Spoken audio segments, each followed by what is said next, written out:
पिछले एपिसोड में हमने देखा था कि लिन सॉन्ग की फाइट उस बहुत ही जायंट स्नेक के साथ हो गई होती है। उन दोनों की फाइट काफी ज्यादा जबरदस्त चल रही थी, जहां पर लिन सॉन्ग अपनी पावर का इस्तेमाल करते हुए उस स्नेक की जान ले लेता है, जिसके बाद तो उसने उस स्नेक की स्पिरिट को भी खा लिया था। इस वजह से लिन सॉन्ग के पास बहुत सारी पावर आ जाती है। उसके बाद तो वो लीजी और बाकियों से ही लड़ना शुरू कर देता है, लेकिन वो सारे लोग मिलकर अपनी पावर का इस्तेमाल करते हुए लिन सॉन्ग के साथ फाइट कर रहे होते हैं। और काफी देर तक चलने वाली इस फाइट में लिन सॉन्ग बहुत ही ज्यादा घायल हो जाता है। इस वजह से वो अपनी जान बचाकर वहां से भाग निकला था, जिसके बाद यहाँ से ये एपिसोड शुरू होता है। तो इस एपिसोड की शुरुआत में फेंगर जो होता है वो वहां से अपने सेक्ट में रिटर्न जा रहा था, क्योंकि उसने सुरक्षित लीजी को माउंटेन से बाहर निकाल दिया था। यही तो उसका काम था कि वो पूरे माउंटेन में लीजी को प्रोटेक्ट करेगा। उसका काम हो गया होता है तो वो वहां से जा रहा होता है। इसलिए लीजी उससे कहता है अपना ख्याल रखना, और कभी भी अगर किसी भी चीज की जरूरत हो तो हमें बुला लेना, हम तुम्हारी मदद करने के लिए बिल्कुल आ जाएंगे। फेंगर वहाँ पर लीजी से पूछ रहा होता है अब तुम यहाँ से कहाँ जाओगे, जिसपे लीजी कहता है मैं यहाँ से कुछ जरूरत का सामान लेने जा रहा हूँ, जिसकी मदद से मैं खुद की कल्टीवेशन पावर बढ़ाने की कोशिश करूंगा, क्योंकि मेरा सफर अभी खत्म नहीं हुआ, मेरा सफर तो अभी बस शुरू ही हुआ है। ये सुनकर फेंगर सभी को बाय बाय कहते हुए वहाँ से चला जाता है। अब रात को लीजी और बाकी आगे बढ़ते हुए एक शहर में आ जाते हैं, जहाँ पर बाजार लगा हुआ था।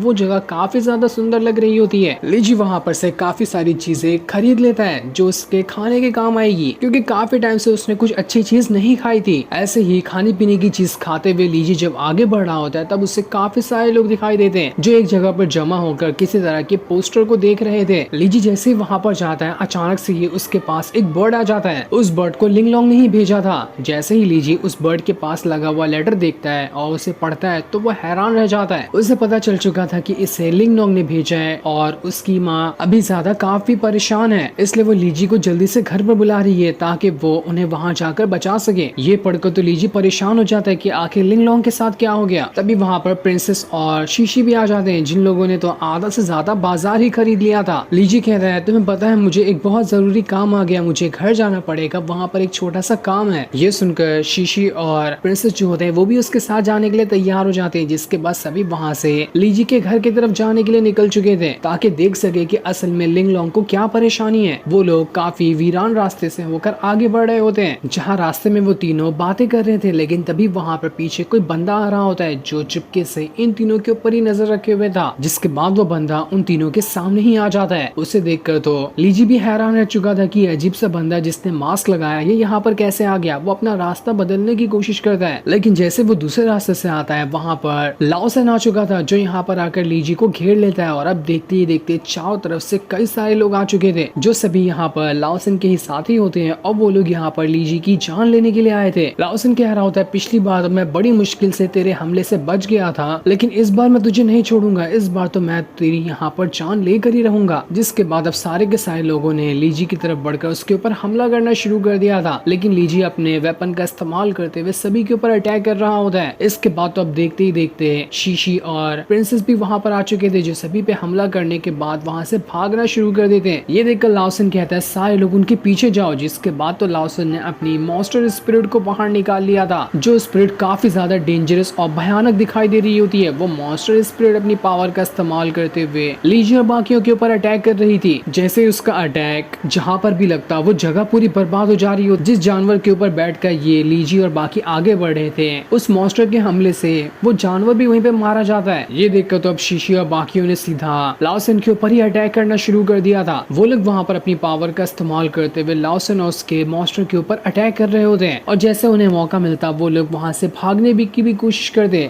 लेकिन लाओसन इतनी जल्दी उनका पीछा नहीं छोड़ने वाला था। प्रिंसेस कहती है तुम लोग यहीं पे रुको, मैं किसी को मदद के लिए लेकर आती हूँ। और इतना कहने के बाद प्रिंसेस वहाँ से चली गई थी। जिसके बाद शीशी और लीजी वहाँ से भाग रहे होते हैं, जिनके पीछे लाओसन पड़ा हुआ था। तब वहाँ पर लीजी ने उसी धुएं को फैला दिया था जिस धुएं से कोई किसी को नहीं देख सकता, और उसी धुएं का फायदा उठाते हुए शीशी ने लाओसन के ऊपर अटैक कर दिया था। लेकिन वो इसके लिए तैयार होता है, क्योंकि इस धुएं का इस्तेमाल तो उन लोगों ने पहले भी लाओसन के ऊपर किया था। इस वजह से वो चौकन्ने हो गया होता है कि आखिर ये धुआं किस तरह से असर करता है। वो उनसे कह रहा था तुम लोगों की अब बेकार से ट्रिक मुझ पे काम नहीं करने वाली। जिसके बाद वहाँ पर लाओसन के और भी साथी आ चुके थे, लेकिन शीशी सभी साथियों को मार देती है, जो देखकर तो लाओसन बहुत ही ज्यादा गुस्सा हो चुका था। वो दोबारा से अपनी मॉन्स्टर स्पिरिट को बाहर निकालते हुए अपना अटैक तैयार करने की कोशिश करता है। इसके बाद तो उसने सभी के ऊपर अटैक कर दिया था। लीजी लीजी और शीशी लाओसन उसके मॉन्स्टर स्पिरिट के ऊपर अटैक करने की कोशिश करते हैं, पर तब भी कोई फायदा नहीं हो रहा था। लाओसन यहाँ पर बहुत ही ज्यादा पावरफुल और काफी ज्यादा गुस्से में लग रहा होता है। तब इस चीज को देखकर लीजी ने वहां पर अपनी स्टॉप कर देने वाली टेक्निक का इस्तेमाल कर दिया था। वो जैसे ही लाओसन उसकी मॉन्स्टर स्पिरिट के ऊपर अटैक करता है, वो दोनों वहीं पर स्टॉप हो जाते हैं। वो लोग तो अब वहां पर हिल भी नहीं पा रहे थे। इसके बाद शीशी कई सारे अटैक लाओसन के ऊपर कर देती है, पर तब भी लाओसन कुछ ही देर के अंदर उस स्टॉप करने वाली टेक्निक को खत्म कर देता है। इस वजह से वो आजाद हो चुका था और आजाद होते साथ ही वो अपने मॉन्स्टर वाला अटैक सीधा शीशी के ऊपर कर देता है। मॉन्स्टर के पॉइजन के अंदर शीशी पूरी तरह से घिर चुकी थी। इस वजह से उसकी हालत वहाँ पर काफी ज्यादा खराब होने लगती है। लीजी उससे कहता है, शीशी क्या तुम ठीक हो, तुम्हें कुछ हुआ तो नहीं ना? जिस पर शीशी कहती है, हाँ मैं ठीक हूँ। उन दोनों को समझ नहीं आ रहा था कि आखिर किस तरह का मॉन्स्टर है। उनके अटैक का तो मॉन्स्टर के ऊपर असर ही नहीं हो रहा। दूसरी तरफ प्रिंसेस आगे बढ़ते हुए किसी को ढूंढ रही होती है जिससे वो मदद के लिए बोल सके। जंगल में काफी दूर तक आने के बाद भी उसे वहाँ पर कोई भी दिखाई नहीं देता, लेकिन फिर भी वो हिम्मत नहीं हारती। लेकिन जैसे वो थोड़ी दूर आती है, उसे वहाँ पर किसी लड़की के गाना गाने की आवाज सुनाई दे रही थी। इससे तो वहाँ पर प्रिंसेस कंफर्म हो जाती है कि कोई ना कोई तो यहाँ पर मौजूद है। इसलिए वो उस गाने की आवाज का पीछा करते हुए उसी तरफ जाना शुरू कर देती है। जहाँ आगे बढ़ते हुए उसे एक लड़की दिखाई देती है जो कि काफी ज्यादा सुंदर थी। वो जंगल में बैठकर वहाँ पर गाना गा रही होती है, जिस लड़की का नाम मियाओ था।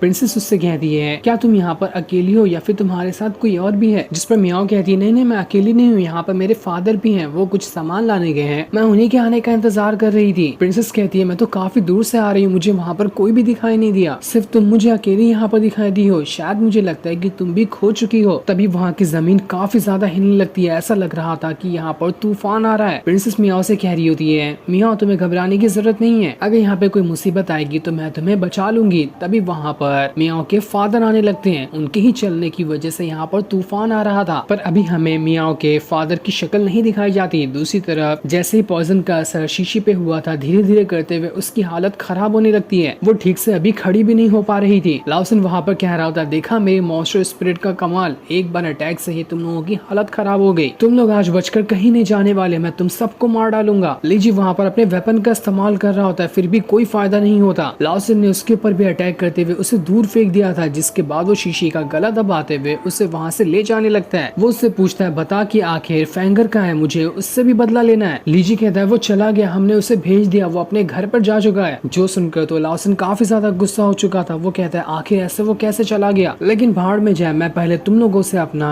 निपट लेता हूँ, उसके बाद में आराम से फेंगर को भी मार डालूंगा। जिसके बाद वो लीजी और शीशी की तरफ ही बढ़ने लगते हैं। उनका सारा अटैक नाकाम हो चुका था। ऐसा लग रहा था कि अब यहाँ पर लाओसन उन दोनों को नहीं छोड़ेगा। साथ ही लीजी का जो वेपन होता है उसकी बैटरी तक के खत्म हो जाती है, अब वो काम भी नहीं कर रहा था। लेकिन लाओसन जैसे ही यहाँ पर लीजी और शीशी को मारने वाला होता है, तभी वहाँ पर जमीन हिलना शुरू हो जाती है, क्योंकि यहाँ पर मियाओ के फादर चलते हुए आ रहे थे। मियाओ का फादर तो कोई छोटा मोटा इंसान नहीं था, ऐसा लग रहा था कि वो 2 माले जितना बड़ा है। वो बहुत ही बड़ा और हट्टा कट्टा होता है। उसे देखकर ही सारे लोग डर जाते हैं कि आखिर ये है कौन। वहीं पर मियाओ और प्रिंसेस भी होती है। प्रिंसेस को देखकर तो लीजी बहुत ज्यादा खुश हो जाता है कि अरे वाह, प्रिंसेस तो मदद लेकर यहाँ पर आ गई। लाओसन ने जैसे ही वहाँ पर मियाओ के फादर को देखा था, वो एकदम ज्यादा डर जाता है कि ये जल्लाद कौन आ गया। इसलिए लाओसन वहाँ पर मियाओ के फादर से ही माफी मांगना शुरू कर देता है कि मुझे छोड़ दो, मुझे कुछ मत करना है। ऐसा लग रहा था कि मियाओ का फादर अगर लाओसन के ऊपर पैर ही रख दे तो वहाँ पर पचककर जमीन में धंस जाएगा। लीजी वहाँ पर मियाओ के फादर को कह रहा होता है कि ये लाओसन बहुत ही ज्यादा बुरा इंसान है, इसने हमारे पर हमला करने की कोशिश की, ये हमें मारने की कोशिश कर रहा था, आप इस पे भी हमला करके इसकी जान ले लो। लेकिन मियाओ का फादर वहाँ पर कुछ नहीं करता, बस अपना सीधा सीधा मियाओ को लेकर वहाँ से जा रहा होता है। ऐसा लग रहा था कि उसे किसी चीज से कोई मतलब नहीं है, वो बस मियाओ को लेने आया था और उसे लेकर जा रहा है। जो देखकर तो लीजी भी परेशान हो जाता है। उसे यही आखिरी मौका लग रहा था कि अगर मियाओ का फादर ही लाओसन के साथ फाइट करता है तो वो उसकी जान ले पाएगा, वरना मियाओ के फादर के जाने के बाद ये लाओसन फिर से हमारे ऊपर हमला कर सकता है। तब मियाओ के फादर को रोकने के लिए वो वहाँ पर कहता है, रुक जाओ, मैं यहाँ पर तुम्हारी बेटी की स्पिरिचुअल सोल को अवेकन कर सकता हूँ। ये सुनकर तो मियाओ का फादर वहाँ पर हैरान रह चुका था, इसलिए वो वहाँ पर रुक जाता है। जो सीन दिखाते ही ये एपिसोड यहीं पर एंड हो जाता है। Thanks for